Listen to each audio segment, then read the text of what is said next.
এদিকে ফলতায় রয়েছে পুনর্নির্বাচন আগামী 21 তারিখ আপনারা জানেন, আর তা নিয়ে ইতিমধ্যেই নির্বাচন কমিশন চূড়ান্ত প্রস্তুতি শুরু করে দিয়েছে। কথা বলবো আমাদের প্রতিনিধি অনির্বাণ বিশ্বাস রয়েছেন আমাদের সঙ্গে টেলিফোন লাইনে। অনির্বাণ, একেবারে অভিযোগ ছিল প্রচুর এই ফলতায় এবং সেই কারণে এই বিধানসভা কেন্দ্রে 21 তারিখে পুনর্নির্বাচন রয়েছে। নির্বাচন কমিশন এবার বাড়তি কি ব্যবস্থা নিচ্ছে?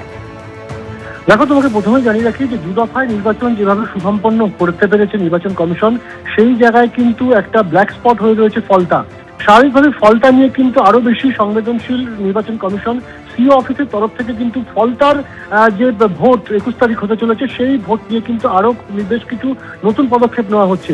প্রথমে তোমায় জানিয়ে রাখবো যে পরিমাণ কেন্দ্রীয় বাহিনী শুধুমাত্র ফলতা বিধানসভার জন্য গত 29 তারিখে মোতায়েন করা হয়েছিল, তার থেকে দ্বিগুণ কেন্দ্রীয় বাহিনী মোতায়েন করা হবে।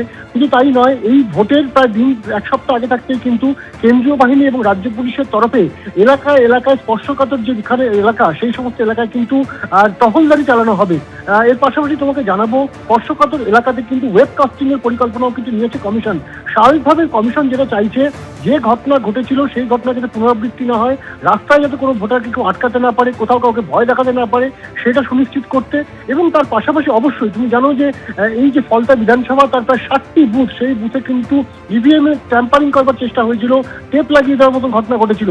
সেই সমস্ত দিক খতিয়ে যাতে কোনোভাবে কোনো ভোটার ভোট দিতে ঢোকার সময় তার কাছে ডাবল গাম টেপ অথবা আতর বা সুগন্ধি জাতীয় কোনো কিছু না থাকে, সেইটা সুনিশ্চিত করবে গেটে দাঁড়িয়ে থাকা কেন্দ্রীয় বাহিনীর জওয়ানরা। সেই সমস্ত বিষয় কিন্তু ইতিমধ্যে নির্দেশ দেওয়া হয়েছে এবং যেটা বলা হচ্ছে যে প্রয়োজনে কিন্তু আরো অতিরিক্ত অবজারভার দেওয়া হবে। কারণ কমিশন চাইছে যে কারণের জন্য, ঠিক যে কারণের জন্য গত 29 তারিখ এই ফলতা বিধানসভার ভোট সেটাকে বাতিল করে দিতে হয়েছিল এবং তার জন্য পুনরায় সেখানে ভোট গ্রহণ করতে হচ্ছে, সেই ঘটনার যাতে পুনরাবৃত্তি না হয় সেটা সুনিশ্চিত করতে চাইছে ইলেকশন কমিশন।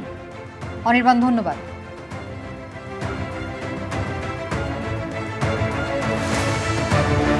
নন্দীগ্রামের পুনরাবৃত্তি ভবানীপুরে শুভেন্দু অধিকারীর কাছে ধরাশায়ী হলেন মমতা বন্দ্যোপাধ্যায়। 15,000-এর বেশি ভোটে হারলেন তৃণমূল নেত্রী।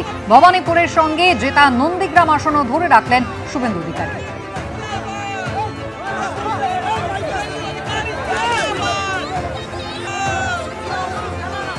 2021-এ নন্দীগ্রামে হারিয়েছিলেন মমতা বন্দ্যোপাধ্যায়কে, এবার তিনি ভবানীপুরে হারালেন মমতা বন্দ্যোপাধ্যায়কে।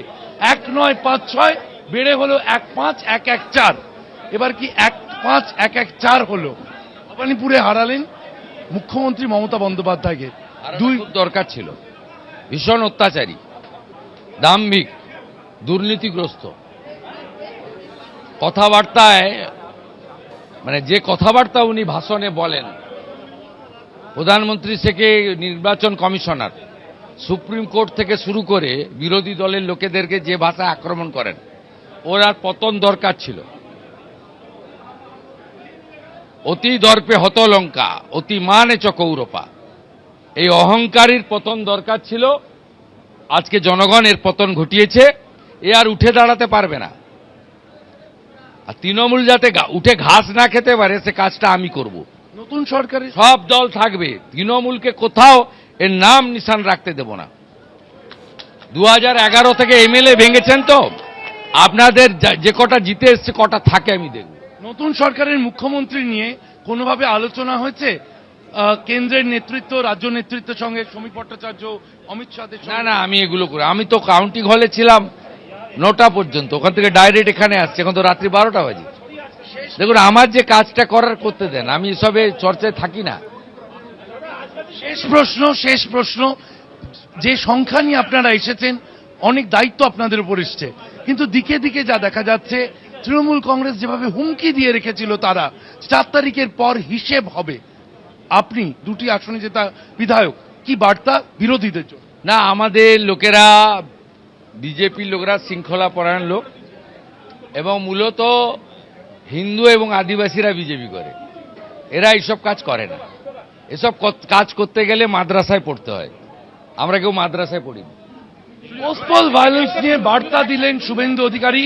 তার বক্তব্য অনুযায়ী তিনি মনে করছেন বিজেপি কর্মীরা তারা হামলা চালাতে পারে না, এমনটাই বার্তা দিয়ে রাখলেন 2 আসনে জয়ী বিজেপি প্রার্থী নন্দীগ্রাম এবং ভবানীপুর থেকে জয়ের পর।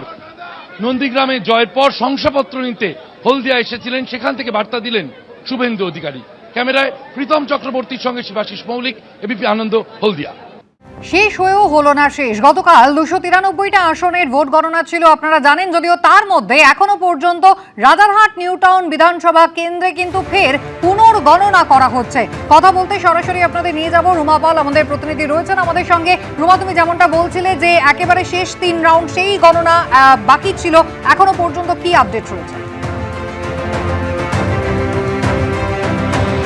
দেখো, কিছুক্ষণ আগেই জানাচ্ছিলাম, বেশ কয়েক ঘন্টার আগের একটা চিত্র যেটা ওয়েবসাইটে দেখা যাচ্ছে যে 18 রাউন্ডের মধ্যে 17 রাউন্ড গণনা হয়েছে। সেখানে তৃণমূল কংগ্রেসের তাপস চট্টোপাধ্যায় তিনি পেয়েছেন 1,06,250টি ভোট এবং 323 ভোটে এগিয়ে রয়েছেন, যেখানে পীয়ূষ কানোরিয়া যিনি বিজেপির তিনি 1,05,927টি ভোট পেয়েছেন, 323 ভোটে পিছিয়ে রয়েছেন। জানিয়ে রাখি যে পোস্টাল ব্যালটের রিকাউন্ট হচ্ছে এবং লাস্ট 3 রাউন্ডের পুনর্গণনা চলছে। কেন? কারণ তৃণমূল কংগ্রেসের তরফ থেকে প্রার্থী যিনি রয়েছেন তাপস চট্টোপাধ্যায় তিনি দাবি করেছিলেন যে পুনর্গণনা হোক, কারণ তাদের বক্তব্য যে তারা জিতছে এবং যেহেতু 10 থেকে 12,000 তারা লিড দেবেন এমনটা তাদের বক্তব্য। তাদের অভিযোগ যে এটা আবার রিকাউন্ট করা হোক, কারণ বিজেপিকে জেতানো হচ্ছে এমনটা কিন্তু তারা অভিযোগ করেছেন। অন্যদিকে অবশ্যই বিজেপির তরফ থেকেও জানানো হয়েছে যে তারা রিকাউন্ট যখন হচ্ছে তারা জিতছে। এই ধরনের পরিস্থিতির মধ্যে কমিশন সিদ্ধান্ত নিয়েছে এটা পুনর্গণনা করা হবে এবং সেই কারণেই কিন্তু পোস্টাল ব্যালটে পুনর্গণনা এবং তার সঙ্গে লাস্ট 3 রাউন্ড যেটা রয়েছে সেটা পুনর্গণনা চলছে এবং পুনর্গণনা অনেকটাই এগিয়েছে। সেক্ষেত্রে অবশ্যই যখন ওয়েবসাইটে এটা আপলোড করা হবে সেটাই কিন্তু অফিসিয়ালি ডিক্লেয়ার করা হবে কমিশনের তরফ থেকে যে আদপে কে জিতছে। এবং এটা ঠিক যে তৃণমূল কংগ্রেসের তরফ থেকে যে দাবি করা হয়েছিল সেই দাবি মেনেই কিন্তু পুনর্গণনা চলছে। ধন্যবাদ। পশ্চিমবঙ্গে গেরুয়া ঝড় খড়কুটোর মতো উড়ে গেল তৃণমূল কংগ্রেস। 15 বছর পর ফের এ রাজ্যে হলো পালাবদল। 2/3 বেশি সংখ্যাগরিষ্ঠতা নিয়ে সরকারে আসছে বিজেপি। অঙ্গ কলিঙ্গর পর এবার বঙ্গ রাজ্যে প্রথমবার বিজেপি ক্ষমতায় এলো। ঘরের মাঠ ভবানীপুরে মমতা বন্দ্যোপাধ্যায়কে হারালেন শুভেন্দু অধিকারী। ভবানীপুরের সঙ্গে সঙ্গে নন্দীগ্রামেও জিতলেন শুভেন্দু অধিকারী। 2021-এ নন্দীগ্রামে মমতা বন্দ্যোপাধ্যায়কে পরাজিত করেছিলেন তিনি। মোট 19 জন মন্ত্রী ভোটের ময়দানে ধরাশায়ী হলেন এই 2026-এর বিধানসভা নির্বাচনে। শূন্যের গেরো কাটিয়ে বিধানসভায় খাতা খুলল সিপিএম এবং কংগ্রেস। ভয় নয় ভবিষ্যৎ, বদলা নয় বদলের বার্তা দিলেন প্রধানমন্ত্রী।